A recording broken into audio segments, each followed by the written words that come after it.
Assalamu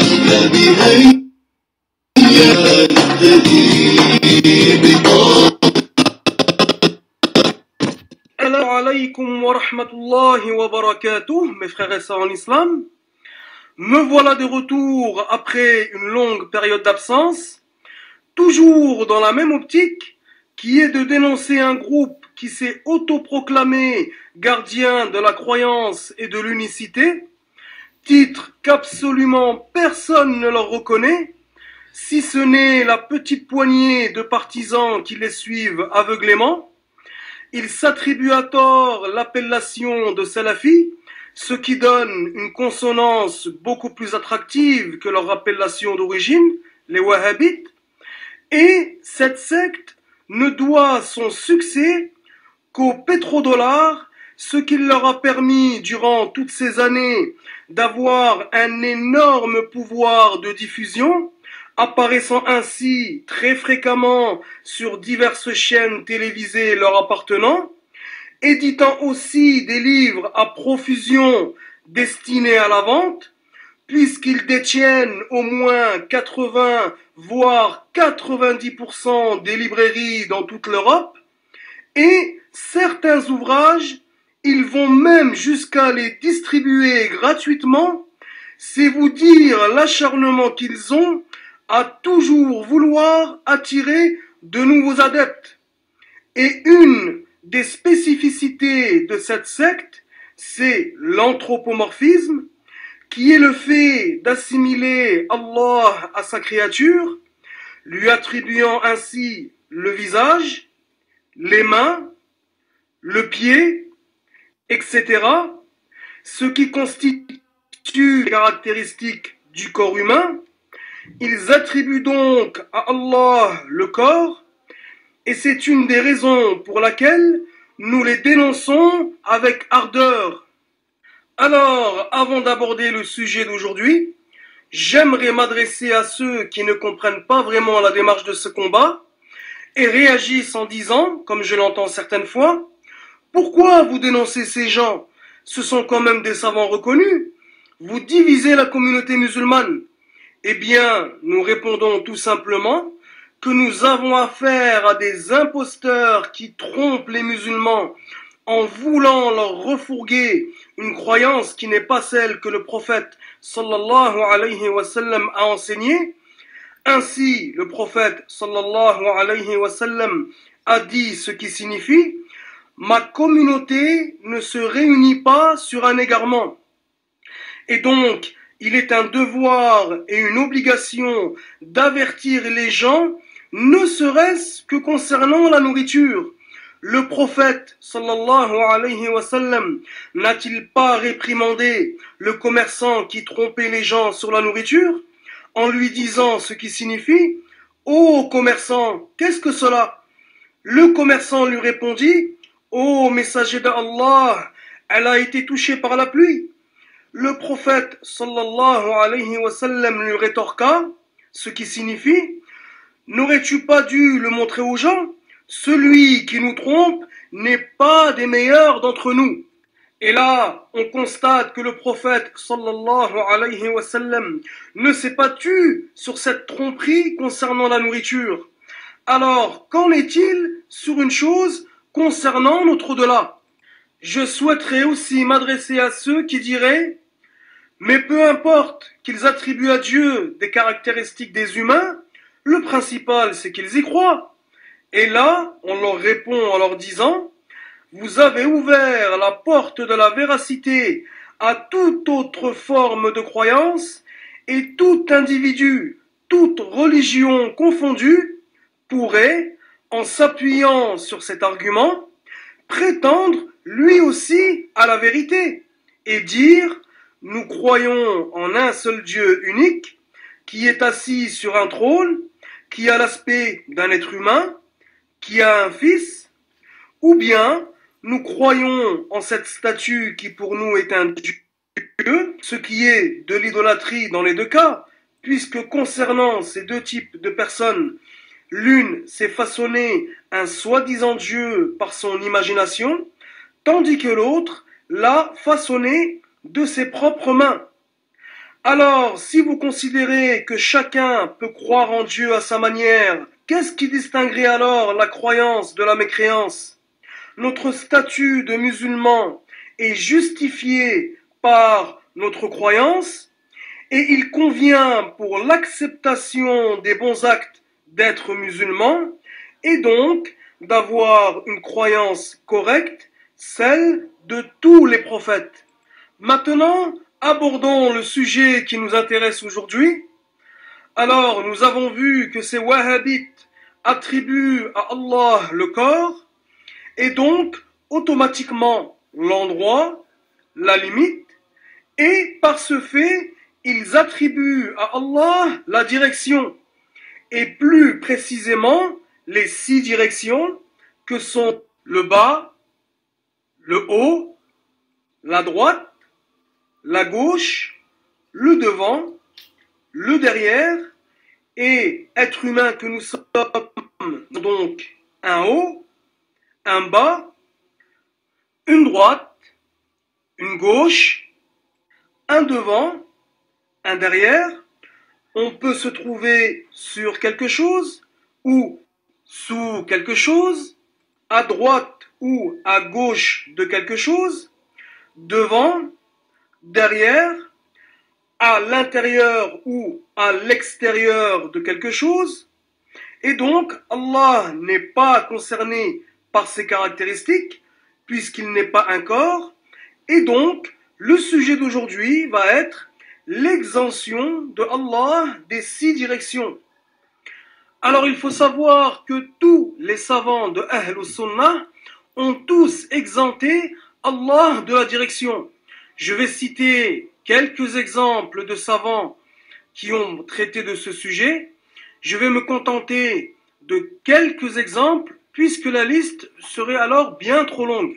Et nous allons commencer par le grand muhaddith, le cheikh Muhammad Arabi Tabban, mort en 1390 de l'Hégire, grand savant malikite, et voici son livre intitulé Bara'atul Ash'ariyin, donc le tome 1, à la page 79 de cette édition.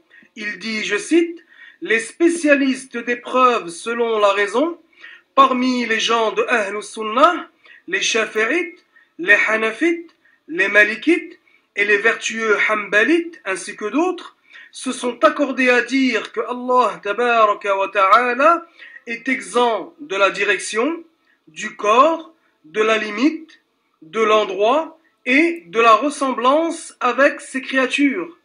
On va passer maintenant à une référence très connue, plus particulièrement du peuple maghrébin, puisqu'il s'agit du grand savant malikite, le cheikh Abdul Wahid ibn Ashir, mort en 1040 de l'Hégire, auteur de son traité intitulé Al-Murshid al-Mu'in ala al-Daruri min ulum al-Din, et nous allons voir le commentaire de ce traité par un de ses élèves. Il s'agit de l'imam Ahmed Muhammad Mayyarah, mort en 1072 de l'Hégire, et voici son livre intitulé Ad-Durr al-Thamin ala al-Mawrid al-Mu'in.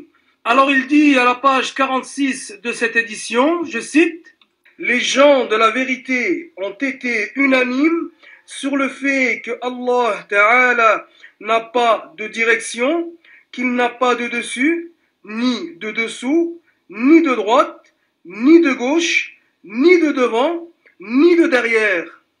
On passe maintenant au grand Hafiz, son éminence, Ibn Hajar al-Asqalani, mort en 852 de l'Hégire, avec son célèbre commentaire du Sahih al-Bukhari, intitulé Fathul Bari.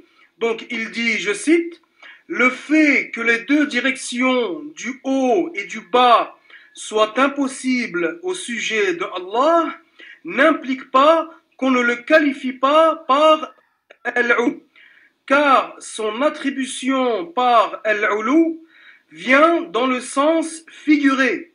Ce qui est impossible, c'est qu'il vienne dans le sens physique, c'est-à-dire l'élévation par l'endroit. Donc al-'ulu, en fait, l'imam Ibn Hajar nous explique qu'il comporte deux sens. donc le sens physique, donc l'élévation physique du bas vers le haut, et donc là, il nous explique qu'il faut le prendre dans le sens figuré, c'est-à-dire l'élévation par le mérite. Maintenant, on passe à l'imam al-Qurtubi, mort en 671 de l'Hégire, grand savant très réputé pour son interprétation du Coran, d'où l'intitulé de son livre Tafsir al-Qurtubi. Alors tout d'abord, il cite le verset Wa huwa al-qahiru fawqa ibadihi. Donc si on prend ce verset au sens apparent, cela signifierait que Allah est dans la direction du haut par rapport à ses créatures. Mais l'imam al-Qurtubi donne la vraie signification de ce verset et son interprétation. Donc il dit, je cite, cela signifie l'élévation par le mérite et le degré, et non l'élévation par l'endroit et la direction, c'est-à-dire la direction du haut. Et là, toujours l'imam al-Qurtubi dit, je cite, et ce qui est voulu par cela, c'est le respect et l'exemption du bas et du dessous. Et l'attribution de l'élévation et de al-azamah, ce n'est pas par l'endroit, la direction ou la limite, car ce sont des attributs des corps.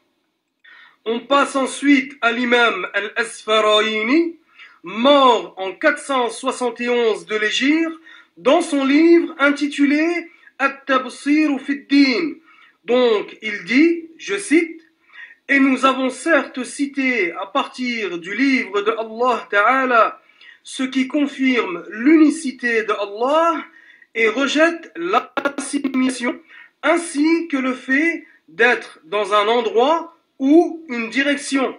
Et enfin, on passe au grand savant du hadith, le Hafiz, son éminence, l'imam al-Bayhaqi, mort en 458 de l'Hégire, dans son livre Shu'ab al-Iman, et il dit, je cite, « Et il est celui qui est exempt des limites et des directions. » Maintenant, on va passer à celui qui naguère réparait des montres, puisqu'il exerça le métier d'horloger.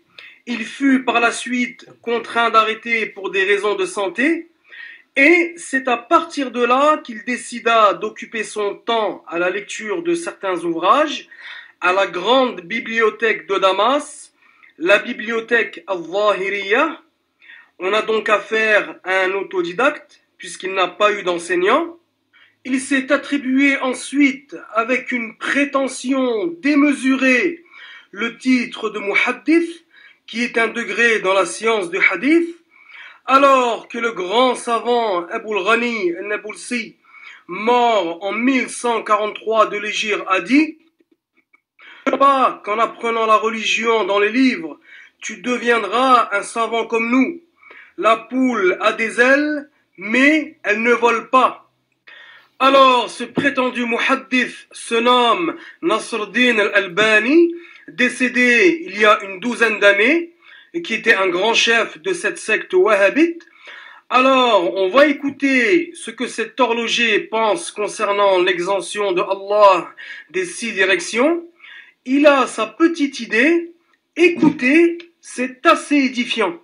يعجبني ما روي عن أحد أئمتنا ابن القيم أو ابن تيمية رحمه الله أنه قال إن المجسم يعبد صنما والمعطل يعبد عدما يعبد شيئا لا وجود له. وهذا في الواقع صريح جدا حينما ينفون عن الله عز وجل صفة العلو الثابت ليس في آية الاستواء فقط بل في آيات كثيرة وأحاديث عديدة لسنا الآن في صددها، فكتب أئمة السلف مطبوعة ومنشورة والحمد لله. ولكن حسبي أن أذكر الآن ما جاء عن بعض أئمة الخلف أنهم في سبيل الزعم الذي دعوه من التنزيه لله عز وجل ونفوا عنه هذه الصفة، صفة العلو، قالوا ربنا عز وجل لا يقال ولا يوصف بأنه فوق ولا تحت ولا يمين ولا يسار ولا أمام ولا خلف، لا داخل العالم ولا خارجه. هكذا يقولون في معبودهم. الله يقولون المعطلة الله لا فوق ولا تحت، لا يمين ولا يسار، لا أمام لا خلف، لا داخل العالم ولا خارجه. لو قيل لأفصح الناس بيانا صف لنا المعدوم لما استطاع أن يصفه بأكثر مما يصف هؤلاء المعطلة معبودهم الحق سبحانه وتعالى، حيث قالوا لا فوق لا تحت لا يمين لا يسار إلى آخر هذه العبارة. Alors, si vous avez bien suivi son discours, il dénonce des gens qui ont exempté Dieu d'être dans la direction du haut, du bas, de la droite, la gauche, le devant, le derrière, et d'après lui, le fait d'exempter Allah de ses caractéristiques, c'est de l'athéisme. Pourquoi? Parce que celui qui n'a pas de direction n'a pas de forme, ni de limite, ni d'endroit, et selon ces wahhabites, celui qui n'a pas de forme ne peut pas exister, alors que nous savons que Allah a créé toutes choses. Il a créé les formes, donc les corps, les limites, l'endroit, les 6 directions, l'espace, le temps, et toutes ces créatures ont un début. Or, Allah n'a pas de début et son existence n'est pas conditionnée par ces caractéristiques qu'il a lui-même créées. Alors, j'ai une petite question pour vous, les wahhabites. Puisque Allah a créé les formes, les endroits, les limites, les directions, enfin toutes ces créatures qui constituent cet univers, et donc Allah a créé toutes choses, choses que vous approuvez, donc d'après vous, Allah, avant de créer toutes ces caractéristiques, il était néant, il n'existait pas. Nous, créatures que nous sommes, nous avons certaines caractéristiques physiques, et est-ce que nous avons choisi nous-mêmes d'être comme nous sommes? Bien sûr que non. Donc, nous avons eu besoin de celui qui nous a spécifié par cela, et donc Allah nous a spécifié par la forme, la limite, la longueur, la largeur, etc. Ce qui signifie forcément que nous avons un début. Alors, pour revenir à ce que dit Albani, qui sont ces gens qui d'après lui sont des athées? Eh bien, ce sont tous les savants que j'ai cités auparavant, qui ont exempté Allah des 6 directions. Ceux que j'ai cités sont les savants du Khalaf, c'est-à-dire les savants qui sont venus après les 3 premiers siècles de l'Hégire, et donc, ils les accusent d'adorer le néant.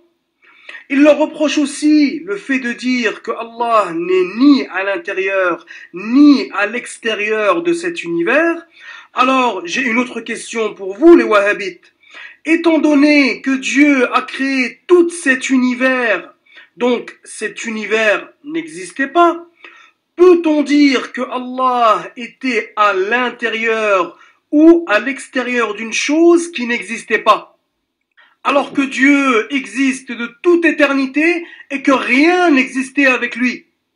Ensuite, il nous recommande de suivre les salafs qui sont les savants des 3 premiers siècles, et il nous glisse 2 références qui n'ont rien de salaf, Ibn Taymiyyah et Ibn al-Qayyim, 8e siècle de l'Hégire, qui sont les plus anciennes références des wahhabites, donc on a vraiment affaire à des escrocs. Et maintenant, on va voir qui sont les salafs. Et on passe à l'imam Abu Ja'far al-Tahawi, mort en 300 de l'Hégire. Dans son traité de croyance, il dit, je cite, « Et il n'est pas délimité par les 6 directions, contrairement à la totalité des créatures. » Je vous mets en garde contre cette secte wahhabite qui ont rendu, selon leur jugement, athée la totalité des savants du Khalaf ou salaf qu'ils prétendent suivre. Sur ce, barakallahu fikum de m'avoir écouté. Wassalamu alaykum wa rahmatullahi wa barakatuh.